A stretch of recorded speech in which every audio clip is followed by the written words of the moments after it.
I am Jasmine Adams, and I am the host of FootPrints to Fruition. This is an interview series that talks to some of Atlanta's most successful people about their challenges and triumphs and how they are striving to get to the next level.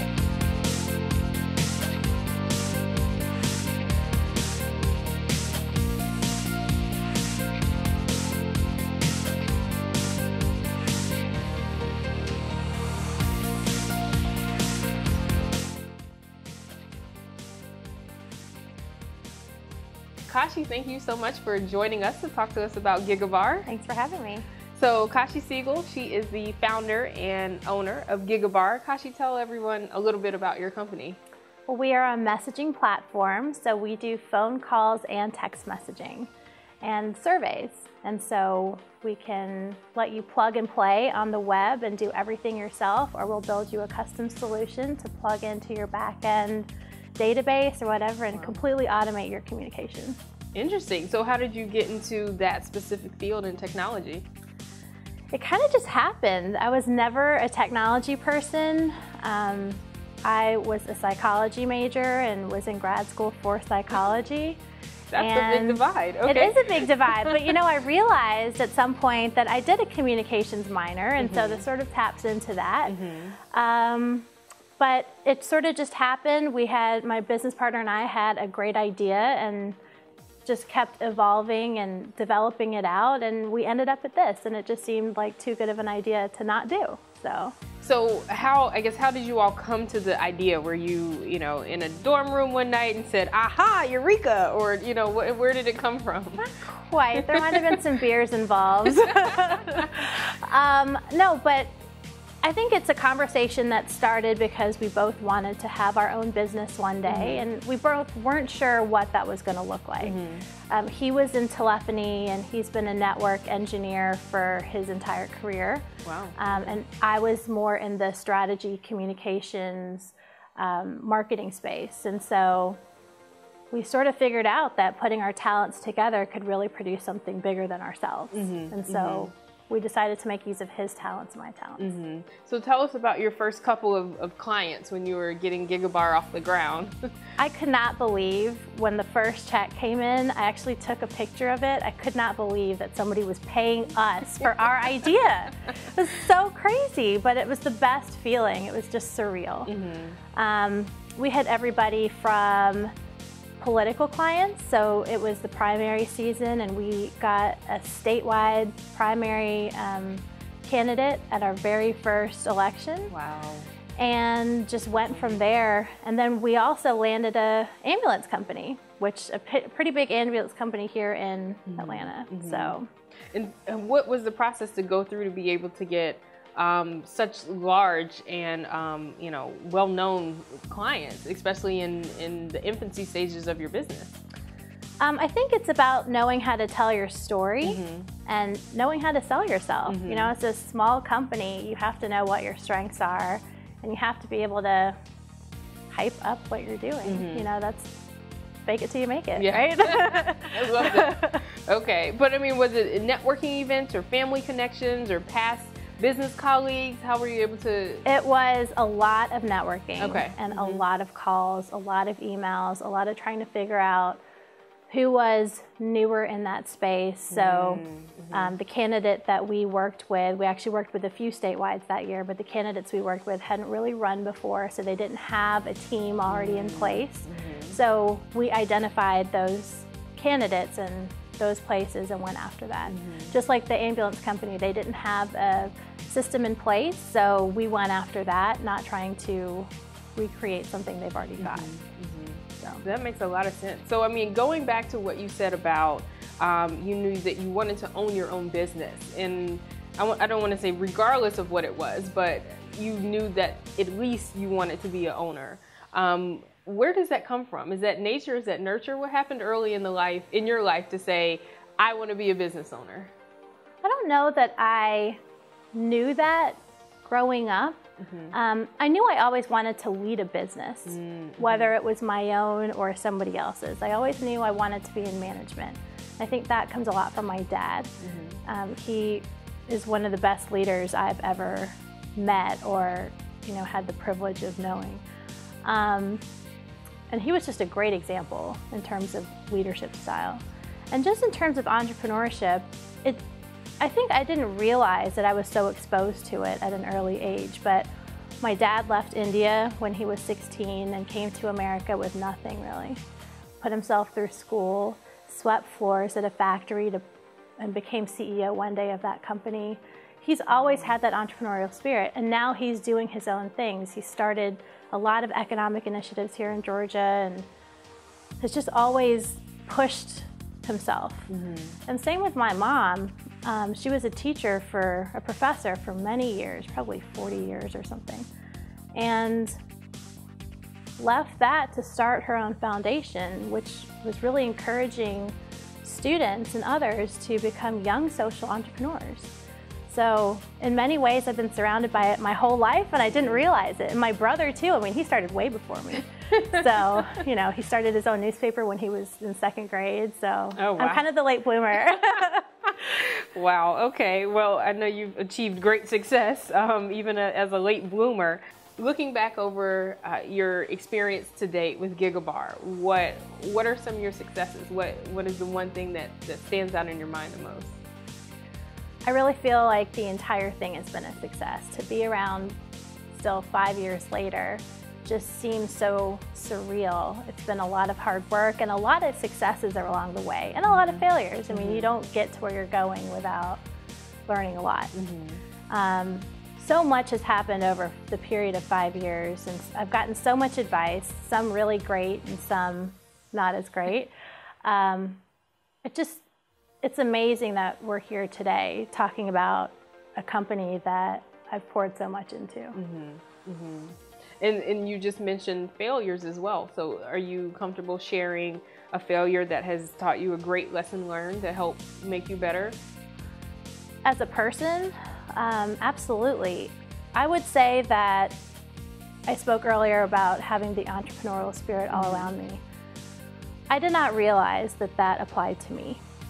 I didn't think that I was that entrepreneur. I didn't realize that I had such a free spirit. And so I spent a lot of time doing what others thought I should do and what I thought I should be doing. I went to grad school. I got a great job at a consulting company. And I realized that what really was going to make me happy at the end of the day was doing what I wanted to do. And so I wish I had stepped out sooner.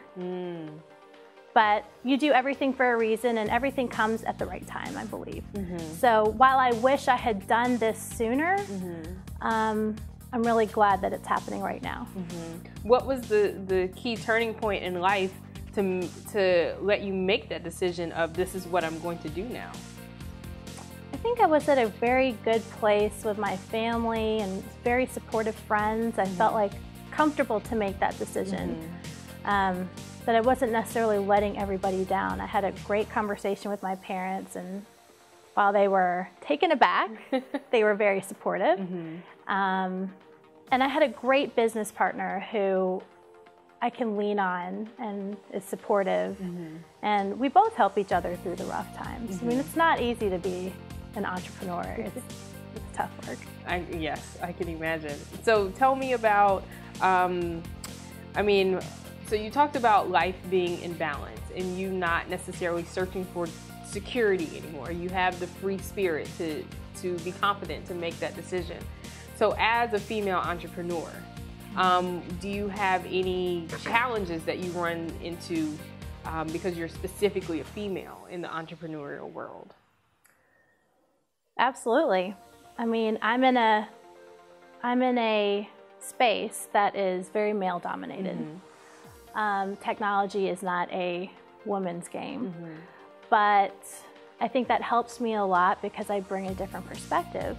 On the other hand, I have definitely had experiences where because I'm a woman, I have been treated differently when I go into sales meetings, and they expect me to cave a lot easier, and I push back, and it's tough, because you want to be helpful, you want to do what you can for your client, but it's been a huge learning lesson for me that there comes a time when you do need to push back and stand up for yourself. And I think that's true for women and for anybody, for men and women. So It's been a huge learning experience for me in terms of making sure I'm standing up for what's right. Interesting. So tell me, I guess, in gaining that confidence to stand up for what's right, to not cave in business meetings, how do you sustain? Is it mentors? Is it your business partner? Is it your own inner voice? How do you work through that? I'm sorry, I know I just hit my mic. Let me ask that again. Is it your mentors? Is it your business partners? Is it your inner voice? How do you know what to do? I think the reason you get into starting your own business is because you follow your heart and you're following your gut. So I think that's the first thing you need to listen to, because you get a lot of advice from a lot of people. I think the second thing that's been really important for me, as I mentioned, was my support system. I lean on my family, my friends, my business partner, and my mentors. I mean, they all play a really important role. And you have to know when to use them. There are instances, when I started my company 5 years ago, I didn't necessarily reach out to my parents, who were great models for me in terms of leadership and doing your own thing. But I wanted to do it on myself. So at that point, I relied a lot more on other mentors and friends and my brother to get me through some of those tough times until I moved the parents in. So, you know, but I'm kind of glad I did it on my own. You know, my parents loved me so much that they would not have left me to do it by myself, because they wanted to help. So. Well, it sounds like you have a great foundation with your family, and I know you are active in the community. Tell us about Mentor Walk. The Mentor Walk is a part of my mom's foundation, which is called the Campus Community Partnership Foundation, and she started it in 2000 as a way to encourage student social entrepreneurs and have them take what they're learning in school and apply it to a community need or problem. The Mentor Walk is a way to give them a problem to innovate around. So our goal is to help reduce the high school dropout rate here in Georgia, which is a big problem. Right now it's at 63% of a graduation rate, which is just not acceptable, I think. It's not healthy for our future, it's not healthy for our kids' futures, the future of Atlanta and Georgia as a whole. There's just so much more we can be doing and should be doing. So yeah, that sounds like a great event, definitely. And so I guess along with Mentor Walk, I know you, we're both in LEAD Atlanta. Yes. Talk to me a little bit about how LEAD Atlanta has made an impact in your life and the value of it. I really value people doing interesting things, and especially people my age. And I just didn't feel like at the time when I applied for LEAD that I had a lot of people in my life that were superstars. And I wanted to meet more. I feel like by surrounding myself with people that are pushing themselves and doing great things, that it helps me push myself. And so I always want to surround myself with people like that. And so to do LEAD, meeting people like yourself and others, other entrepreneurs and lawyers. I mean, I wasn't in the lawyer community, so I didn't know a ton of the rising stars. It's just been wonderful to meet everybody and form the relationships that we have, and really get to learn and get different perspectives from some of our other classmates. I think it just helps me grow. Yeah, no, I completely agree. The growth piece of learning from others' experiences and what they're doing in their lives is definitely something that adds valuable perspective.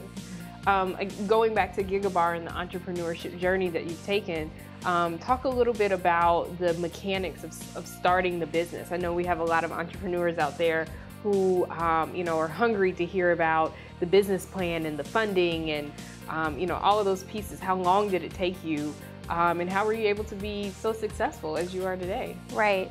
Well, I should have written a business plan. I had an idea. We had a business plan. It wasn't totally fleshed out, but we knew what we wanted to do. And I think that helped us because we didn't go for funding right away. We bootstrapped, and I think it allowed us to have a goal and to have a path, but to be flexible enough to see what was coming and change on the fly and adapt. I think I think it's a great idea to have a business plan. Please don't get me wrong. I think you should know what you're doing. But I think what we were doing is so focused that it was for us to be flexible along the way in terms of how do we achieve our goals. And it was such a new technology. I mean, text message marketing, which is part of what we do, was so new 5 years ago that it was hard to know what lane we wanted to be in. Was it healthcare? Was it entertainment? Who was going to use us? There wasn't a lot of research out there at that time. So there was a lot of experimentation. But that's where it comes back to trusting your gut and doing as much research as possible and talking to as many people as possible, because that's how you really grow your business. And so tell me about, I would love to hear about, I guess, into 2007, right, when Gigabark started.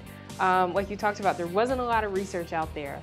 So what are the things that you wish that you would have known then that you know now in starting a business that also has relatively, I guess, low amount of information or small amount of information going into that industry? I would talk just more generally in terms of starting a business.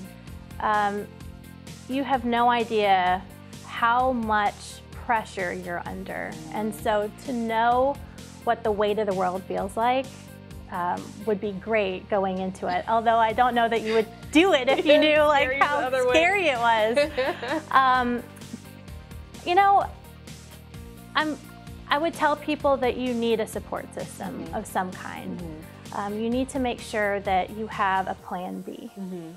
Not one that's fully flushed out so you know exactly where you're going if it doesn't work, but you need to know what your exit plan is if this is not going to happen. I mean, it's good to be really confident in your idea, and it takes, I think, a certain amount of ego to think that I've got an idea that's going to work and mine's better than what yours is, you know, because you have to have that mentality going into it. But you need to know when to say enough. So I think having an exit strategy is a good idea. Could you share where people can learn more about you and Gigabark? Absolutely. So you can go to www.gigabark.com, or you can follow us on Twitter and Facebook. Thank you for being here. I appreciate it. Thank you. Thanks.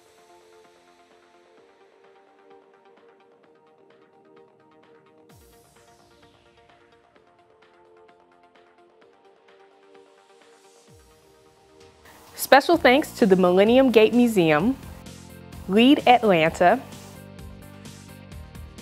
Kashi Sehgal,